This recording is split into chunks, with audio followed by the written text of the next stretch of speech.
Welcome to episode 10 of the Fight Science Made Simple podcast. I'm your host, Coach Adam Snyder. I'm a lifelong martial artist. I'm a performance and recovery coach, and I'm an MMA fighter.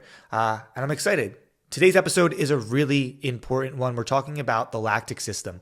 A few weeks ago, I made an episode on the aerobic system 101. And you should know this by now, but when it comes to conditioning, especially for MMA or any kind of combat sport, your cardio and your conditioning is made up of three energy systems: the aerobic system, the lactic system, and the alactic system. Episode 8, we talked about the aerobic system. So if you need help going the distance, if you need to build your engine, I will go back and listen to that episode.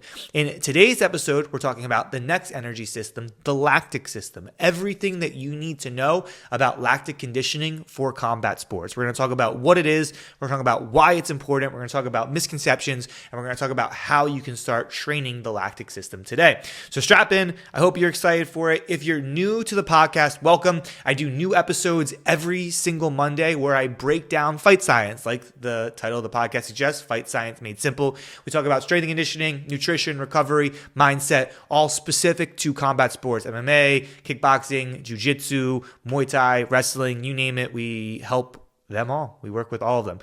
So if you're new, welcome. The best thing that you can do to help out the podcast is follow and subscribe to the podcast if you're digging it. And also share this with a friend, a teammate, a training partner, someone that can benefit from this. This is some really important information that isn't really talked about too much. You know, fight sports are still fairly new as far as like modern fight sports like MMA. And so we're still decades behind when it comes to the science and the training to actually train properly for these sports. We're seeing more and more of it, but there still aren't a lot of resources out there. And so that's why I'm putting these resources out for free. So please share. And I hope you get a lot out of it. So like I said, we're talking about the lactic system today, a really, really important concept to understand, not just for a better framework and understanding of how to train for combat sports, but also so you can know if you're focusing on the right things and when. You know, a lot of the times when a fighter or a martial artist or a combat athlete gasses out, they feel this burning sensation in their arms, this heaviness in their legs, and so they just keep doing more running, they keep doing more sprinting, they just keep doing more training, and their conditioning isn't getting any better. They're just getting more and more fatigued, and it can be really frustrating. I know I've lost sleep at night just wondering why I'm putting all this work in and my conditioning isn't getting any better, because the reality is it's not a cardio problem, it's not an aerobic system problem, it's a lactic system problem. And so if you are a fighter or a martial artist that gets really heavy arms, that feels that burning sensation in their muscles, that can go all day long but then starts to fade when the intensity picks up,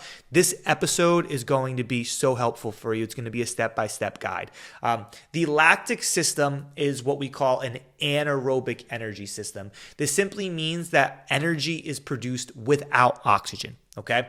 This is important to understand because without the presence of oxygen, you can rapidly produce energy. It moves really, really fast, which means it's a powerful system. If we need to be doing intense wrestling scrambles or throwing flurries of strikes for an extended period of time, anywhere I'd say from 10 seconds to 90 seconds, you're going to be using your lactic system because it just happens so fast. You can produce energy so quickly, and so you can be very powerful. The downside to that is because you're producing energy so rapidly without the presence of oxygen, you can also fatigue very rapidly. So it's a very powerful system, but it's not a very sustainable system. Now, a widely misunderstood misconception about the lactic energy system is that lactic acid is what is causing the fatigue and what's causing the burnout. And I'm sure everyone has heard this, right? Oh, I just had the lactic acid burn up in my arms and legs. I have to do something about this lactic acid. And this is actually false. Lactic acid is not the enemy. In fact, you don't even have that much lactic acid in the muscles, even when using the lactic system. But what is produced is something called lactate. And lactate is a byproduct of creating energy with sugar, a process called glycolysis. And what's really interesting is that lactate is produced with both aerobic and anaerobic glycolysis. So it doesn't matter whether you're using oxygen or not to produce energy, lactate is still being produced in the body. And what's cool is that lactate is not evil. It's actually one of your body's most preferred energy sources, because when your body produces lactate, it can be converted back into something called pyruvate, and then your aerobic system can use pyruvate to produce energy. Typically, your brain and especially your heart loves using lactate to produce energy. And so we need to first and foremost flip the script and change our mindset and our relationship with lactate. Lactate is not the bad guy. It's a really, really, really good thing. It's preferred for your body. Your heart and your brain and your muscles love it for energy. And so that's really important.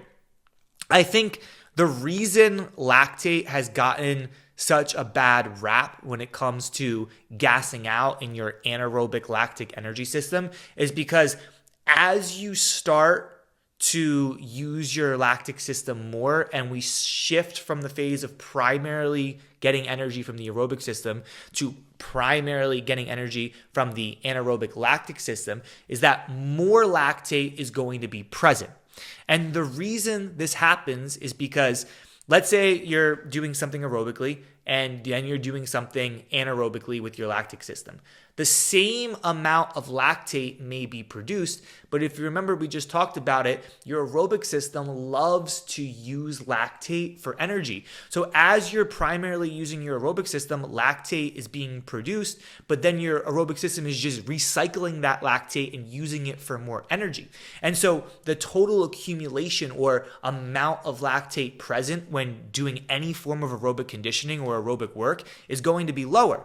On the other side of things, when we're using our anaerobic lactic system, you're just not getting enough oxygen to aerobically convert lactate into pyruvate into energy. And so the accumulation of lactate is going to stack up. And so this is so important to understand, because the presence of lactate is not what is causing your fatigue and gassing out. We're going to talk about that in a second. But that presence of lactate is a really important marker and indicator to help us understand what zones we need to be training in, to help us understand where our lactate threshold is, and understand if our lactic threshold is getting any better. And so it's a great indicator of what energy system we're primarily using when we're training, where we're weakest, what we need to be focusing on, if we're actually getting better, and understanding that that lactate can then be used for more energy by your heart, but it's not a bad guy. And when you think about it, it's actually really, really fucking cool, because as you're doing this higher intensity activity and your fast twitch muscles are being used more when we're anaerobically producing energy, there's going to be a higher degree of lactate available. But then your slow twitch muscles, like your heart, prefers that lactate. It loves that lactate, and it's going to use that lactate for energy. And so when you really start to condition and train your body the right way, using the right data and the right science, your anaerobic system starts fueling some of your aerobic conditioning. And it's this really beautiful balance that comes into play, but it has to be trained appropriately. All right. So we just had to clear up that misconception. Okay, lactate is not the bad guy. You don't even have that much lactic acid in your muscle when you're doing high intensity activity. So with that being said, what the fuck is actually causing you to gas out and fatigue when you're training, when you're pushing the pace, when you're conditioning at higher intensities, and you start to feel that muscle burning heaviness in your arms and in your legs? Well, first and foremost, it's not 100% certain. Like, we're still trying to figure it out in the space, but we have a pretty good idea of what is going on, because as we are anaerobically breaking down sugar, this is called anaerobic glycolysis, for energy, not only is lactate present, but we also have hydrogen ions present. We also have more heat present. We also have other metabolic waste and byproducts present. And what happens is that this heat, these hydrogen ions, this acidity that is present in the muscle, it throws off the pH. It throws off the balance of your muscle. It increases the acidity in your muscle. And this is actually what causes you to fatigue. So we think, this is what we largely believe is what is causing the fatigue. Not lactic acid, not lactate, but hydrogen, heat, and other metabolic products that exist in the muscle. Okay. I know that's a lot of science, and I mean, that's the point of the podcast, right? Fight science made simple. But I think it's really important that before we can even talk about how to improve your lactic system, we have to understand what is causing the fatigue in your body and how the anaerobic system even works. Okay. And so just a quick little summary. I love to do these little summaries so we can keep things straight and on track. Your lactic system is an anaerobic energy system. This means that it's producing energy without oxygen. It uses a process called anaerobic glycolysis. So the fuel for energy coming from your lactic system is going to be sugar, glucose that's available in your blood, or glycogen that's available in your muscle. So you are anaerobically breaking down sugar. You're breaking down sugar without oxygen in order to produce energy. Okay. It's a very, very rapid system. You can rapidly produce energy. And so it's very powerful, but because it's so rapid, there isn't a lot of oxygen present. And so it's very fatiguing. It's not lactate that's causing the fatigue. Your body actually can use lactate for energy, but it's the production of heat and hydrogen and other metabolic waste that's causing this fatigue. Typically, if you're working in the aerobic zone, or even like cardiac power, or right on the edge of your anaerobic threshold, there's enough oxygen present that it can clear and buffer and remove all of those hydrogen ions and metabolic waste, and you breathe it out. But once you get deep into higher intensities and deep into that lactic zone, then you just don't have enough oxygen present. There's going to be a larger buildup and accumulation of hydrogen ions, metabolic waste, and this is what's going to cause you to gas out and cause you to fatigue. Okay. And so now we know that. We know what the lactic system is. We know how the lactic system works. We know what is causing your fatigue, right? This is primarily responsible for your intense wrestling scrambles, your flurries of explosive shots and power. Anything that's lasting 10 seconds up to 90 seconds is going to be used by your lactic system. So we understand these things. And by the way, it's really important to understand the demand of your sport and the duration of your sport. Like if you're an amateur MMA fighter that's fighting 3-minute rounds, you're probably going to be using your lactic system more than a professional MMA fighter that's fighting for a championship belt, right? 5-minute rounds. And so the level that you're at dictates the energy system that you're going to be training more. Okay. They're both very important, but we just have to understand the duration of our competition in our sport to better guide how we condition. When it comes to conditioning your lactic system, because the lactic system is a much simpler energy system than your aerobic system, it's actually much simpler to train and condition as well. If you go back and watch episode 8 or listen to episode 8, or you've already listened to it, there's a lot in that episode, and there are a lot of methods to training your aerobic system. Your aerobic system is very, very, very complex. Your lactic system is also complex. It's the human body, but it's less complex than the aerobic system. And so to train your anaerobic lactic system, there are only 2 areas that we need to focus on to be better lactically conditioned. The first is lactic power, and the second is lactic capacity. And what's really, really cool and makes our job simpler is that the way that you approach training your lactic power and your lactic capacity is relatively the same. You just have to tweak the work and rest ratios a little bit. And we'll talk about that in a second. But first, what are each lactic power, lactic capacity, respectively? Respectively? I don't know. I'm not an English major, so I get hit in the head a lot. And so lactic power, just like it states, is power, right? Like how powerful your muscle can be, how much power you can produce, how intense you can be in the lactic system. This is largely a muscular adaptation, right? This is having more muscle that can anaerobically break down sugar, anaerobic glycolysis, to then use for high intense activity like scrambles, like power shots repeated over and over again. This is your muscle's ability to break down sugar for energy anaerobically using your lactate system, okay? This is a physical adaptation, your muscle's ability to create energy. Very, very, very powerful. On the other side of that, lactic capacity is your muscle and body's ability to buffer the acidity and the waste that's there, how long you can sustain that energy system. So lactic power is more about energy production and intensity, how much power you can produce. Lactic capacity is about how long you can sustain that lactic work and buffer the different hydrogen ions and waste and just heat that is being accumulated. So both are super important, but we have to understand the purpose and the outcome that we're trying to achieve for each lactic power and lactic capacity to then better guide how we are going to condition. Because the way that we condition each component of our lactic system, like I said earlier, is very similar. You're going to choose the same exercises, right? For both lactic power and lactic capacity, you want to train at 100%. Like, we need to push the intensity to max. We need as much power. We need to go as hard as fucking possible. This is very, very fatiguing. And so we need to choose exercises that will allow you to go to max. This could be something like sprinting. This could be circuits using med balls and kettlebells and battle ropes. This could be hopping on an assault bike. This could be a high intensity of skill training, whether it's bag work or doing positional wrestling scrambles with the intent of conditioning. But whatever it is, you need to be able to push your muscles to their physical max. You need to be able to go as hard as possible. And this goes for both lactic power and lactic capacity. The biggest difference between training your lactic power and training your lactic capacity is the duration of your work and rest ratios. And so if we're training lactic power, this is a very short duration. You can only be powerful for so long.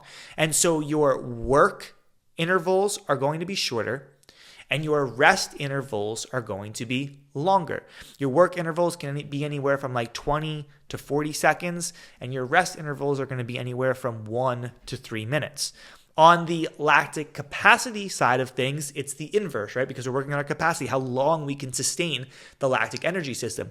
And so you're going to have longer work ratios with shorter rest ratios. And this is really important because you have to work for a long time to build up the fatigue, build up the acidity, build up the hydrogen ions. You have to let your body learn how to buffer the different waste that's available. And then you can't let your body fully recover. It has to have an incomplete amount of recovery so you can go over and over and over again. And so work ratios, this could be anywhere from like 90 to 120 seconds. And then your rest ratio could be anywhere from 1 to 2 minutes, but it has to be an incomplete work to rest ratio. You have to work longer than you're resting. And this is going to help increase your buffering. Now, when you're working in your lactic system, it's really important that you are maintaining max effort, full intensity for the entire time. So let's say you're doing a lactic capacity interval and you're working for 60 seconds all out as hard as you can.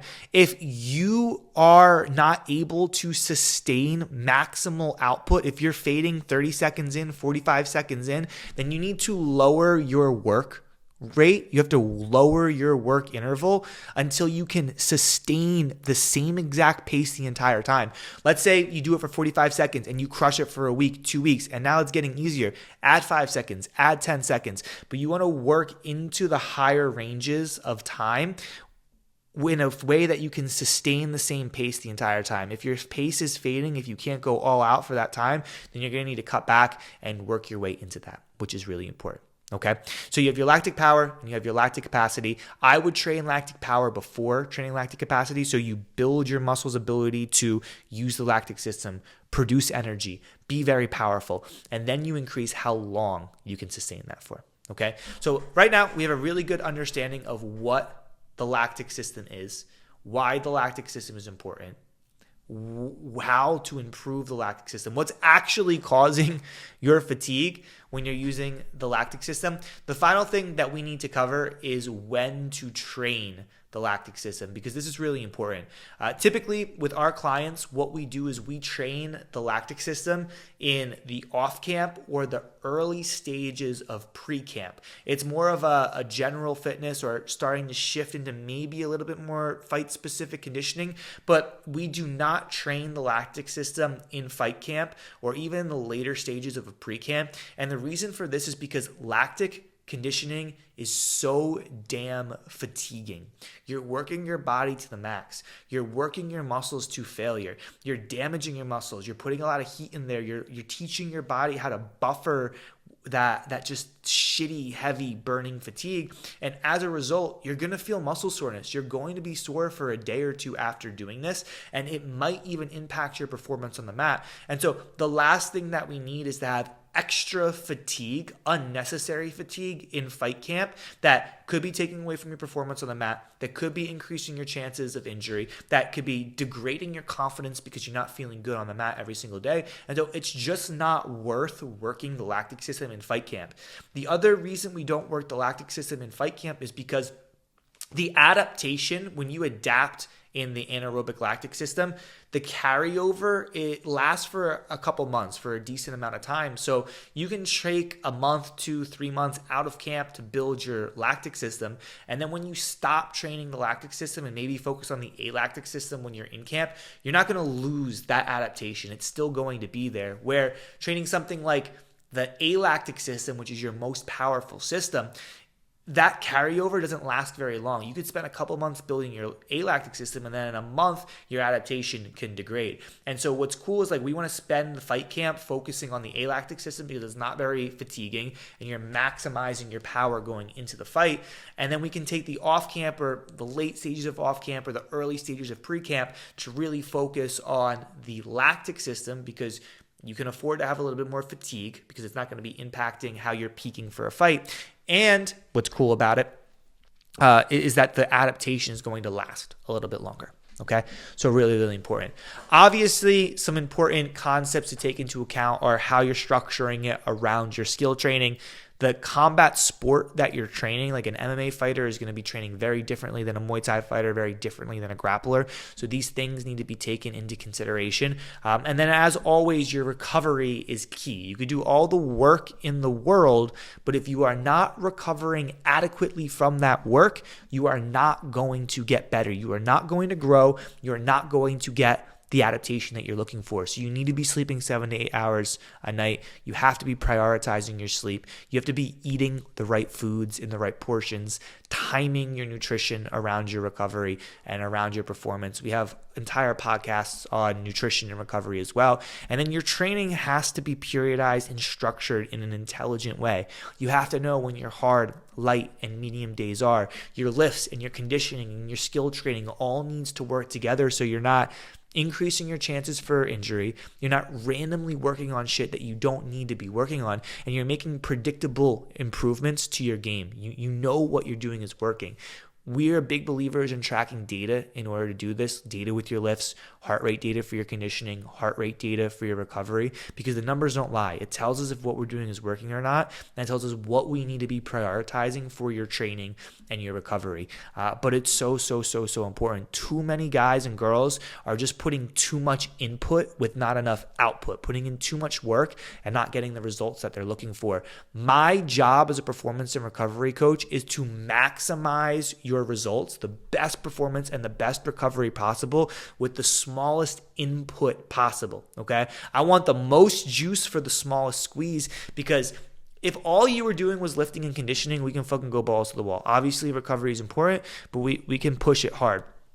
Because we're training fight sports and combat sports, A, our risk for injury is already higher, and B, there are so many variables and so many moving parts. And not just training. You probably work a job that is laborious. You might even have a family. You have other responsibilities in your life, and that shit adds up, and your body doesn't know the difference between stress from everyday life, stress from work, stress from your relationships, and stress from training. And so that's the name of recovery, right? The name of recovery is stress, managing your stress, getting just the right amount of stress, and then recovering from that stress so we can super compensate, so we can make progress, so we can make gains, and then we can peak consistently for competition.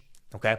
But that's all I got. That is a very, very, very quick rundown of the lactic system. Obviously, there are more complexities that go into this. I wanted to make it as simple and tactical for you as possible. I'm going to be having some more content on my Instagram page, Fight Science Collective, coming out, talking about just specific workouts for improving your lactic system. So make sure you shoot me a follow over there. If you want to learn how to improve your aerobic system, episode 8 of the Fight Science Made Simple podcast is on the aerobic system. I'll most likely do the alactic system next week or the week after, but it's definitely going to come at some point in December. If you have any ideas or anything that you want me to cover in the Fight Science Made Simple podcast, let me know.